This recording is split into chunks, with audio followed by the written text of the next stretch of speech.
नमस्कार सगळ्यांना. आपल्या आजच्या अजून एका छान अशा व्लॉगमध्ये सगळ्यांचं वेलकम. तर माझा हात जरा बरा झालाय आणि माणसाला ना आजारी पडलं की कसं होतं, काहीतरी काहीतरी खाऊ वाटतं, वेगळं काहीतरी खाऊ वाटतं, असं होतं नाही का.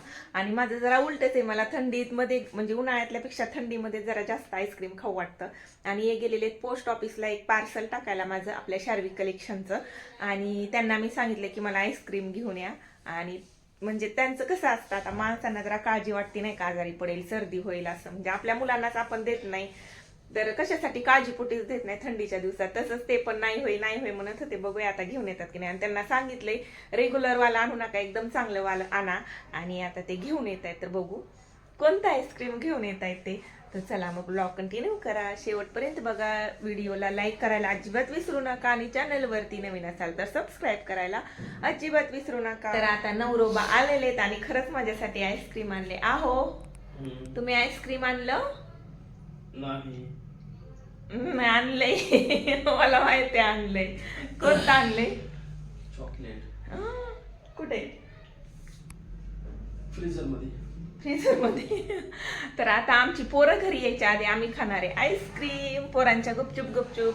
कारण आरूला चालतं पण शिवांशला ना सहन होत नाही, त्याच्या टॉन्सिल्स लगेच फुगतात, म्हणून पोरांच्या गुपचूप खाणार आहे आईस्क्रीम. चला आता चोरून छुपून खायला पण एक मजा येते नाही का. तर मुले यायच्या आधी आईस्क्रीम एन्जॉय करूयात. चला मग बघू आधी कोणतं आणलं.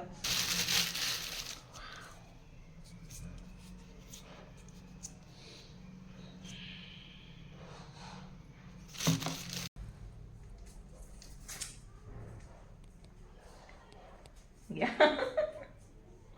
तुम्हाला माहिती का, एकदा तुम्ही सेकंड शिपला जायचे, आलकेम मध्ये होते तेव्हा, आणि तुम्ही सेकंड शिप मध्ये रोज आईस्क्रीम घेऊन यायचे, लक्षात आहे का?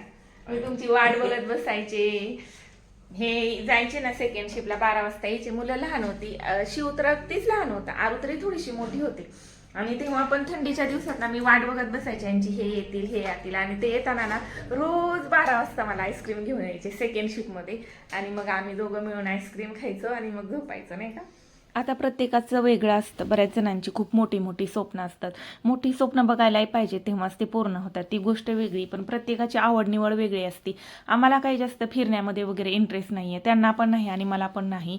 म्हणजे खूप जास्त आम्ही जाऊ शकतो, आम्ही बाहेर देशात सुद्धा ट्रिप काढू शकतो, पण आम्हाला तेवढा इंटरेस्ट नाही आहे. त्याच्यामुळे आम्हाला घरात राहून एकमेकांसोबत वेळ घालवण्यातच आनंद भेटतो, म्हणून आम्ही तेवढं काय जास्त त्यामध्ये हिंडण्या फिरण्यामध्ये वेळ नाही घालवत. तर आता तुम्ही म्हणाल की आईस्क्रीम म्हणजे एवढी काही नवाई, लहान मुलांसारखं काय आईस्क्रीम खाते. पण आम्ही लोक अशीत ना, आम्हाला छोट्या छोट्या गोष्टीतच आनंद भेटतो, है की नाही हो? आम्हाला आईस्क्रीम आणि पाणीपुरीतच आनंद भेटतो. आम्हाला खूप मोठ्या मोठ्या अपेक्षा नाहीत आमच्या. आमच्या म्हणजे आमचं एकदम छोटंच आणि सुंदर जग आहे. जास्त लोकांसारखं म्हणजे माणसाला ना नेहमी समाधान असावं. किती राजवैभव असलं आणि समाधान नसलं ना, तर ते काहीच कामाचं नसतं. त्याच्यामुळे नेहमी समाधानी जे आहे त्यात समाधानी राहावं. हा माणसाने प्रयत्न नक्की करावा, पण खूप म्हणजे समाधानी राहावं असं मला तरी वाटतं, आहे का नाही हो? आम्ही दोघं लय समाधानी आहेत. आम्ही फक्त करत राहते मेहनतीने आणि एकदम समाधानी आहेत आम्ही. कारण ना, आमचं लग्न झालं तेव्हा ह्यांचा खूप कमी पगार होता. म्हणजे आमच्या आरू झाल्यावर 20,000 होता का हो? किती होता? 30,000. 17. हा, म्हणजे आमची 8वी झाली तरी यांचा 17, 18, 20,000च पगार होता. आणि त्यातून पण आम्ही दर 2 महिन्याला 20,000ची 15,000ची एफडी करायचो. आणि इतकं समाधान, इतकी खुशी खुशी तेवढीच बचत करून आम्ही करायचो, माहितीये का. आणि ते 20,000 म्हणजे तेव्हाचे 20,000 आता त्याची खूप म्हणजे मोठी रक्कम झाली असेल, पण आमच्यासाठी ते किती छोटी जरी रक्कम असली ना तरी एकदम समाधान वाटायचं की नाही, आपण आपलं छान चालू आहे, आपला संसार अगदी व्यवस्थित चालू आहे. आपण सगळं करून पण म्हणजे थोड्यातून पण आपण सेव्हिंग करतो. आणि खरं शपथ, आम्ही 20,000तून सुद्धा वाचून सेव्हिंग केलेली होती सुरुवातीला. म्हणजे तिथून आमची सुरुवात होती अगदी 20,000पासून. आणि बघू शकता आतापर्यंत, म्हणजे आता जे डेली व्लॉग बघतात त्यांना तर माहितीच असेल, खूप काही गोष्टी अचीव केल्या. असं नाही की सगळं आम्हीच कमवलं, अशातली गोष्ट नाहीये. आमचं इथं घर आमचं होतं अगोदरचं मम्मी पप्पांचं, त्याच्यामुळे आम्हाला तेवढं काही नाही. पुढच्या गोष्टी आम्हाला फटाफट आमचं म्हणजे ज्या आमच्या काही इच्छा होत्या, स्वप्न होते, ते लवकर पूर्ण झाले. आम्ही एकदम खुश आहेत आता. आता आम्हाला काहीच नको. फक्त माझा चॅनल तेवढा मॉनिटाईज झाला पाहिजे.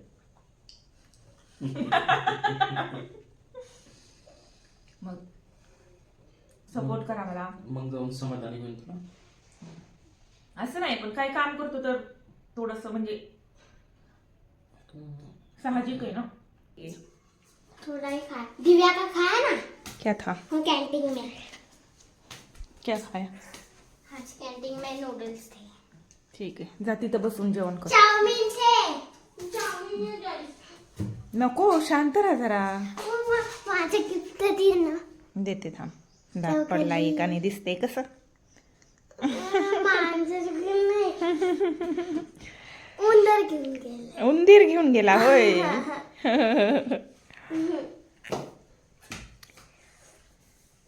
आता बघा, आमचे मम्मी पप्पा आहेत ना, म्हणजे माझे सासू सासरे, त्यांना खूप आवड आहे. म्हणजे ते खूप शौकीन आहेत. फिरायला आवडतं त्यांना, बाहेर जायचं, बाहेर खाणं पिणं, मूवी बघायला वगैरे, या गोष्टींमध्ये त्यांना खूप इंटरेस्ट, म्हणजे खूप आवड आहे त्यांना. त्यांनी खूप पिक्चर वगैरे बघितलेले आहेत, फिरलेले आहेत वगैरे. पण याच्या आम्ही लोक थोडेसे वेगळे आहेत, म्हणजे आम्हाला नाही तेवढी आवड.